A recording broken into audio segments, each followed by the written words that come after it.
안녕하십니까, 송준호입니다. 이제 곧 추석 연휴가 다가오죠. 추석 연휴 모두 즐겁게 보내셨으면 좋겠습니다.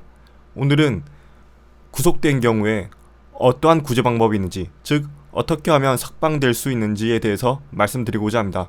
아직 구독하지 않은 분이 계시다면 밑에 빨간 버튼, 구독 버튼 눌러주시면 좋겠습니다.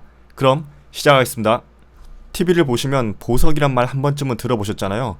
그래서 그것을 포함한 어떠한 구제 방법이 있는지, 그리고 어떻게 하면 되는지 알아보도록 하겠습니다.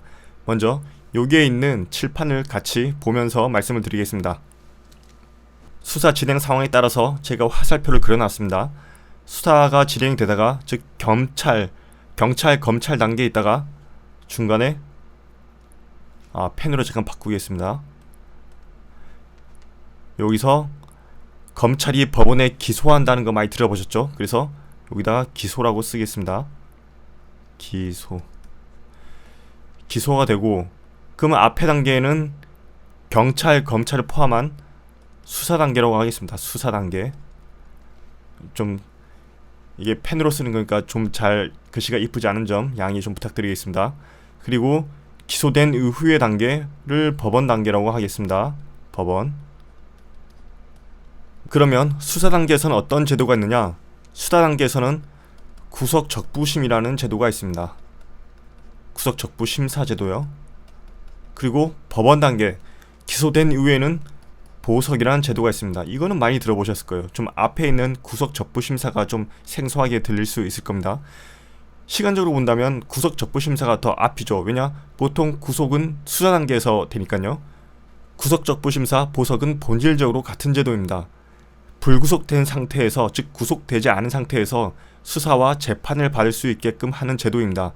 그러면 차이점이 뭐냐? 이 기소를 나눠가지고 앞뒤로 있는데요. 물론 성질상 뭐는 좀 차이는 있습니다. 근데 본질적으로는 같다. 무엇을 파악을 하느냐? 구속은 왜 되는 겁니까? 이 사람이 도주할 우려가 있고, 또는 증거를 인멸한 염려가 있기 때문에 구속을 시키는 거지 않습니까? 도주의 염려 같은 경우에는 주거가 일정하지 않다는 등, 혹은 중형이 예상된다는 등, 그 다음에 증거인멸 같은 경우에는 물건을 파쇄, 아니면 알고 있는 증인과 말을 맞출 가능성이 있는 경우, 이런 경우가 보통 증거인멸 가능성이 있는 경우에 해당합니다. 그러나 법원이나 수사기관이 보는 시각이랑 우리가 보는 시각이랑 다를 수 있는 경우가 종종 있습니다. 그럴 경우에 많이 억울을 하죠. 특히 구속을 처음 당해 보신 분들이 좀 많이 억울해 하십니다. 그분들을 위해서 이렇게 구속적부심사와 보석이란 제도가 존재를 하게 됩니다. 석방이 되기 위해서는 법원에 자신이 도주의 염려가 없고 증거인멸의 염려가 없다는 것을 적극적으로 알려야 됩니다. 그런데 문제가 있죠. 자기가 어디에 있습니까? 유치장에 있고 혹은 구치소에 있지 않습니까? 자기가 안에 있는데 이 안에서 뭔가 자료를 수집하고 법원에 알린다는 것이 쉽지 않습니다. 사실상 거의 불가능에 가깝죠. 그렇기 때문에 이럴 때는 변호인의 도움을 받으시기 적극 권장을 드립니다. 오늘 영상을 요약드리자면, 구속된 경우에 석방을 위한 방법으로 수사 단계에서는 구속적부심사제도, 법원 단계에서는 보석이란 제도가 있다. 그리고 도주의 가능성, 증거인멸의 가능성이 없음을 적극적으로 법원에 알려야 된다.